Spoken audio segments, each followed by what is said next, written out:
Para hacer una radiografía de cómo está el sector y saber si comparte esta visión optimista de cara al verano que manifestaba la viceconsejera, tenemos con nosotros en el estudio al presidente de la patronal OTEA, José Luis Álvarez Almeida. ¿Qué tal? Muy buenos días. Buenos días a todos. Lo primero, 700 días después nos quitamos la mascarilla. ¿Cómo recibe el sector esta noticia?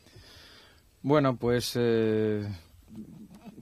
con alegría por una parte, pero por otra parte con preocupación. Preocupación porque, bueno, pues estos 2 días han sido tremendos en las oficinas de OTEA, preguntándonos los hosteleros y los compañeros qué había que hacer, sin tener todavía el documento definitivo en el cual, bueno, podamos acogernos. Pues recomendando mucha prudencia, recomendando mucho sentido común, lo que ha tenido el sector durante todos estos 2 años. Lo primero, cumpliremos la norma, lo que diga, y segundo, aplicaremos mucho el sentido común. Entendemos que las empresas, junto con la prevención de riesgos laborales, bueno, serán los que nos aconsejen qué es lo que tendremos que hacer en cada una de las empresas. Pero también tenemos que pensar en nuestros trabajadores, en sus familias, en las particularidades que tenga cada uno. Yo estoy pensando pues en ese trabajador que tiene un familiar pues delicado en casa, que convive con él, que tiene riesgo. Bueno, pues tendremos que adaptarnos, bueno, pues como dije, sentido común, paciencia. Y lo importante, bueno, la mascarilla sí era un hito para nosotros, porque en el mundo de la hostelería y en el mundo del ocio y en el mundo de la restauración, para nosotros el lenguaje es, bueno, pues muy esencial. Vender. Nosotros tenemos que vender. Y vendemos con nuestro vocabulario, pero vendemos con nuestra sonrisa, vendemos con nuestra actitud. Y, bueno, pues eso en las relaciones entre el cliente y los trabajadores, entre el empresario y los trabajadores, es necesario vernos.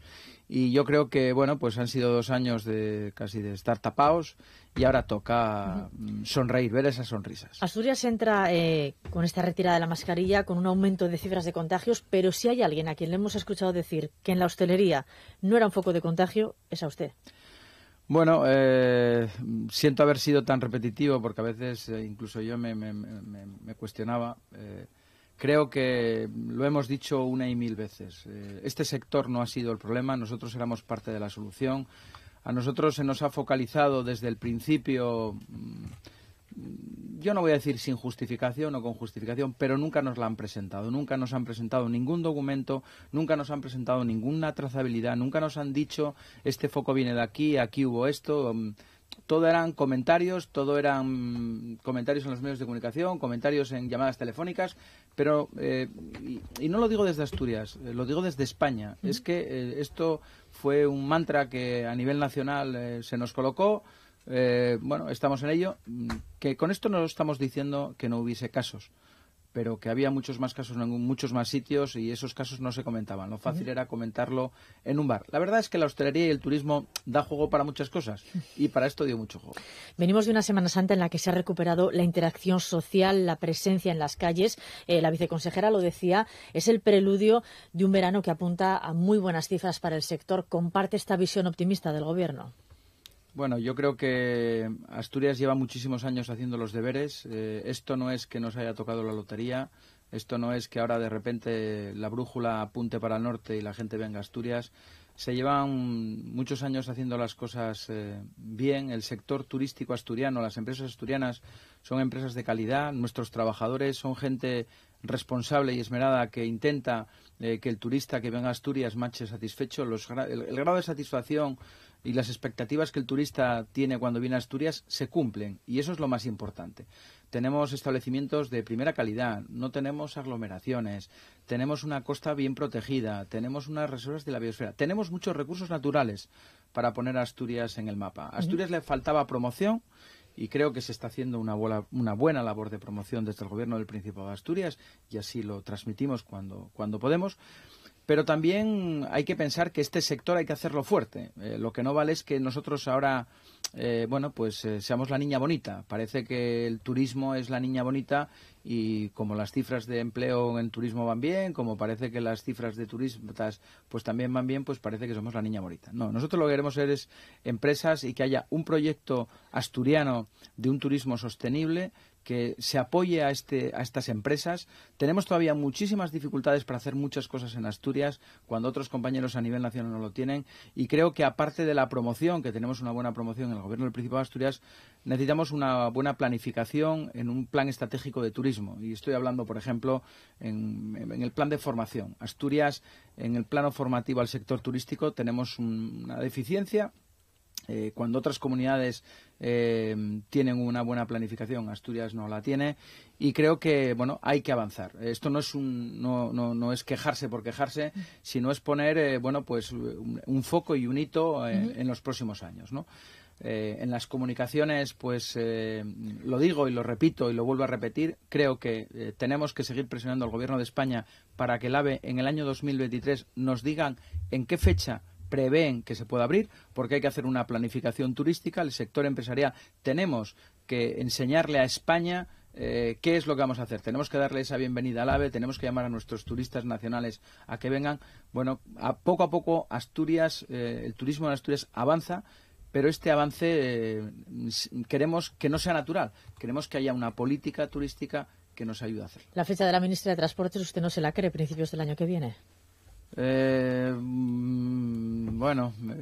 Se lo agradezco que sea esa fecha, si esa fecha fuese así, pero quedan pocos meses para esa fecha y todavía nos faltan algunos flecos que cubrir. Tenemos que contarle, y hay que contarle al mundo que el AVE no llega a Lena, que el AVE llega a Lena, pero que llega a Gijón y que llega a Oviedo, y que estas ciudades van a ser también tractoras de ese turismo. Faltan muchas cosas y, si la ministra lo dijo así, lo único que tenemos que hacer es apoyar todos a la ministra, el presidente del Principado, la viceconsejera de Turismo, la presidenta de FADE, los presidentes de las cámaras y el presidente de OTEA, ayudando a la ministra a que eso se cumpla en enero del 2023. Hay un hecho que es cierto y es que la ocupación en Semana Santa hubo días que rozó ese 90-95%. Si hablamos por concejos, Oviedo también cerraba esa Semana Santa con una media de un 90% y tuvo lleno durante 2 días de la semana. Quería que escuchara unas declaraciones del concejal de Turismo, de Alfredo García Quintana. Dice que el sector está contento, aunque lamenta la bajada de la rentabilidad por esa subida generalizada de los precios. Simplemente el problema de la rentabilidad, ¿no? Que se quejan, tienen mayor venta con menor rentabilidad debido a los costes crecientes que está teniendo el sector, ¿no? Bueno, pues lleno, pero se suben los precios. Eso sí, hay un 42% de comercios, de sectores que dicen que no han tenido que subir, que de momento aguantan. En el mundo del alojamiento esto es un hecho. Los costes energéticos, los costes de las materias primas ha sido un déjà vu día tras día. Todos los días nos modifican los precios. Hubo establecimientos que pudieron, se atrevieron o tenían una buena política de precios y pudieron paliar con esa subida, pero hay muchos que no lo hicieron. En la restauración muy pocos han subido los precios en estas fechas. Este es el gran problema. A nosotros no queremos récord de turista en Asturias. Las empresas turísticas no queremos récord. Eso les gusta a los políticos. Nosotros a los empresarios lo que queremos es que nuestras empresas tengan una buena rentabilidad, que podamos vender más, pero con menos esfuerzo, con menos trabajo. Por lo tanto, subir el precio, tener costes más reducidos, dar una mayor calidad. Este no es un turismo, con todos mis respetos, del sur, de Benidorm o de Masas. Este es un turismo de calidad y, por lo tanto, Asturias, esta es la lección que tenemos que aprender, que si nos fijamos, yo llevo siendo presidente muchos años y todos los años estamos en el 80, en el 87, en el 90% de ocupación. Por lo tanto, el año que viene tendremos una ocupación más o menos parecida si esto no cambia, porque es que tampoco tenemos muchos más hoteles y como no suben mucho más los hoteles, las plazas, si siguen siendo las mismas, pues la ocupación será siempre ese 90%. Lo que tenemos que mejorar es esa política de precios, esa política de la calidad, esa política de la formación, y para eso pues necesitamos también a las administraciones que nos ayuden en las necesidades que este sector tiene. ¿Están barajando ustedes las pérdidas o la situación que se puede generar? Porque hay una guerra y además hay una crisis de suministros. No sé en qué medida esto puede afectar, porque la guerra se puede alargar y la crisis con la falta de algunos de esos materiales también puede perjudicar y bastante al sector turístico. Es el pensamiento del déjà vu que tienes constantemente en la cabeza, pero yo como presidente de OTEA ya empiezo a pensar en lo que puedo yo influir y en lo que puedo ayudar a los hosteleros asturianos. Ni en la guerra ni en la energía vamos a poder ayudar a nuestros empresarios turísticos. Nuestros empresarios turísticos desde OTEA les tenemos que ayudar en colocar esa terraza donde no nos dejan colocarla, en colocar una carpa el día que alguien tiene una boda en la costa, que no nos dejan colocar una carpa en la costa, en esa licencia de un ayuntamiento, en ese proyecto de un hotel que quieren hacerlo y que necesitan esa ayuda. Eso es en lo que está el asociacionismo, en lo que está OTEA. Creo que es cierto que nos preocupa la guerra y que nos preocupa toda ese problema que tenemos encima, pero si nos dedicamos a pensar qué podemos hacer ahí, perdemos nuestro horizonte, que es el turista. Cita las terrazas, una cuestión también polémica. ¿Deberían haberse quedado ampliadas de como cuando se gestionaron durante la pandemia? ¿O también hay que conciliar con quienes protestaban porque se utilizó demasiado espacio público? Bueno, primero queremos agradecer a los ayuntamientos, y pongo como ejemplo el Ayuntamiento de Gijón y el Ayuntamiento de Oviedo, en una política de ayuda al sector en las terrazas COVID. Y dicho esto, ha quedado demostrado que las ordenanzas de terrazas que tenemos en las grandes ciudades están, vamos a permitirme, obsoletas. Porque las terrazas COVID demostraron que se podían poner más terrazas en sitios donde las ordenanzas no nos lo permitían. Y ahora hemos vuelto a la situación anterior y, por lo tanto, hemos perdido espacio. El cliente del año 2022 no es el cliente del año 2020. Ese cliente demanda más espacio de terraza, demanda más espacio abierto y demanda algo en lo que estuvo acostumbrado en los 2 últimos años, que ahora no se lo podemos dar. Pero también tenemos que reconocer que en algunos espacios y en algunas calles se han cometido errores que hay que corregir. Por eso creemos que las ordenanzas de Oviedo y de Gijón, y pongo Oviedo y Gijón porque son tractoras después para el resto de ayuntamientos. Sí. Tienen que ser, tenemos que ser ágiles a hacer unas ordenanzas de terrazas nuevas. El Ayuntamiento de Oviedo ya la tiene redactada, la tenía consensuada con el sector, y ahora tenemos un pequeño problema con la consejería a la que nosotros pertenecemos, a la Consejería de Turismo, con la Consejería de Cultura. ¿Por qué? Curiosamente, pertenecemos a una consejería que rechaza una ordenanza que nosotros habíamos pactado con el Ayuntamiento de Oviedo. Bueno, pues tiene algunos aspectos que desde Patrimonio consideran que no son buenos para la ciudad. Pues pediré una reunión a la consejera, a Berta Millán, para que nos pueda ayudar, porque esto es un tema de sentido común, no es un tema de ganar nadie, no es un tema de apoderarnos nadie. Cuando vamos a otros espacios y cuando vamos a otras ciudades y cuando vamos a Málaga y cuando vamos a Sevilla y cuando vamos a Madrid, vemos la realidad de las terrazas. Parece que aquí en Asturias nos ponemos demasiado fino para muchas cosas, y en las terrazas es uno de ellos. Usted ha puesto también como ejemplo el plan del Ayuntamiento de Gijón para perseguir el alquiler fraudulento de pisos turísticos. Dice que un hotel de 100 plazas genera 53 puestos de empleo entre directos e indirectos, mientras que 100 plazas en apartamentos crean 9 puestos indirectos. ¿Usted está a favor de perseguir, por lo tanto, estos apartamentos turísticos? Bueno, la palabra perseguir me suena fuerte. A mí lo que me gustaría es que masificación. Que se cumpla la ley y que haya una política turística en Asturias en cuanto a los alojamientos que genere empleo y riqueza a la región. Vuelvo a repetir, que en vez de 2 millones de turistas vengan 14 millones de turistas a Asturias, con todos mis respetos, si esto no nos aporta riqueza a Asturias, que no vengan. Estamos mejor como estamos. Las viviendas de uso turístico, las BUT, a las cuales nosotros, desde el sector, no hay una oposición.